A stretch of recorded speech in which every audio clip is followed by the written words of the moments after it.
बिस्मिल्लाहिर्रहमानिर्रहीम। अस्सलाम वालेकुम। मैं हूं अली असगर और आप देख रहे हैं मेरा यूट्यूब चैनल।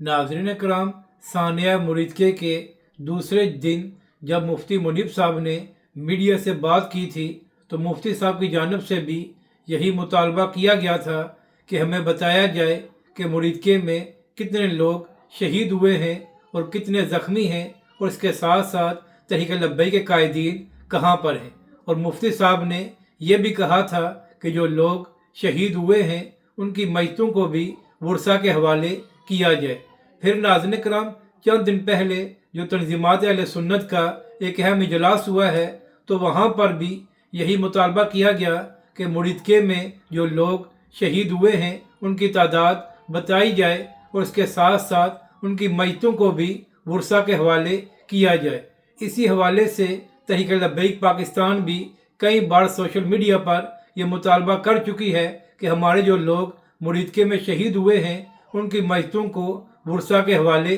किया जाए। यानी कि नाज़रीन कराम, एक ही बात बार बार की जा रही है कि मुरीदके में जो लोग शहीद हुए हैं तो उनकी मैयतों को वर्सा के हवाले किया जाए। अब यहाँ पर अहम बात यह है कि किसी को तहरीक लब्बैक पाकिस्तान के मुतालबे पर एतराज़ हो सकता है, मगर शाहिद हक़ान अब्बासी साहब, जिनका तहरीक लब्बैक पाकिस्तान से कोई लेना देना नहीं है, और जो तहरीक लब्बैक पाकिस्तान ने फैज़ाबाद में पहला धरना दिया था तो उस वक्त शाहिद हक़ान अब्बासी साहब प्राइम मिनिस्टर थे। यानी कि ये बात बताने का मकसद ये है कि शाहिद हक़ान अब्बासी का तहरीक लब्बैक पाकिस्तान से कोई लेना देना नहीं है। तो नाज़रीन कराम, शाहिद हक़ान अब्बासी साहब भी एक टीवी प्रोग्राम में बैठे हुए थे तो वहाँ पर शाहिद हक़ान अब्बासी साहब ने यह दावा किया था कि उनके हल्के का एक शख्स जो तहरीक लब्बैक पाकिस्तान का कारकुन था और तहरीक लब्बैक के लॉन्ग मार्च में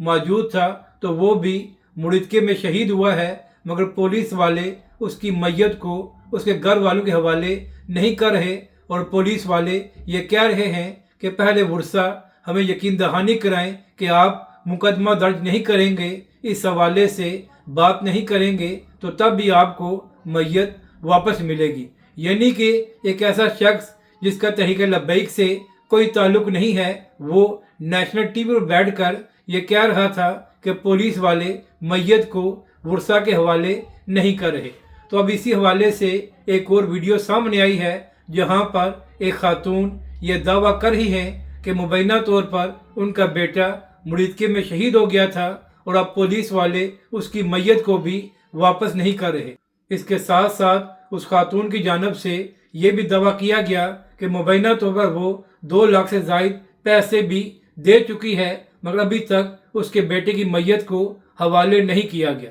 अब नाज़रीन कराम, किसी को भी तहरीक लब्बैक पाकिस्तान के नज़रिए या तहरीक लब्बैक की सियासत से इख्तलाफ हो सकता है और उनका हक बनता है कि वो तहरीक लब्बैक पर तनकीद करे, मगर नाज़रीन कराम, जो कुछ मुरीदके में तहरीक लब्बैक के साथ किया गया है तो इस जुल्म पर जो लोग खामोश हैं वो किस तरह अपने आप को इंसानी हकूक़ का अलमरदार कहते हैं। नाज़रीन कराम, आप तहरीक लब्बैक पर तनकीद करें, उनकी सियासत पर नुक्ताचीनी करें, मगर जिस तरह मैयतों को भी वर्सा के हवाले नहीं किया जा रहा तो इस हवाले से आवाज़ बुलंद क्यों नहीं की जा रही और इस हवाले से मीडिया और सहाफ़ी क्यों खामोश है। अगर उस खातून ने मुबैना तौर पर गलत दावा किया है तो पुलिस वाले आकर उसके दावे को गलत साबित क्यों नहीं करते। इसी तरह अगर शाहिद हक़ान अब्बासी साहब ने भी जो बयान दिया है वो दुरुस्त नहीं है तो पंजाब पुलिस और पंजाब हुकूमत इस हवाले से उस बात की तरदीद क्यों नहीं करती और वो लोग शाहिद हक़ान अब्बासी को गलत साबित क्यों नहीं करते। यानी कि पहले तहरीक लब्बैक के कारकुनों का खून बहाया गया है और अब उनकी मैयतों को भी वापस नहीं किया जा रहा। नाज़रीन कराम, अगर आपको ये वीडियो अच्छी लगे तो इसे लाइक और शेयर ज़रूर करें और कमेंट्स के ज़रिए अपनी राय का भी इजहार करें।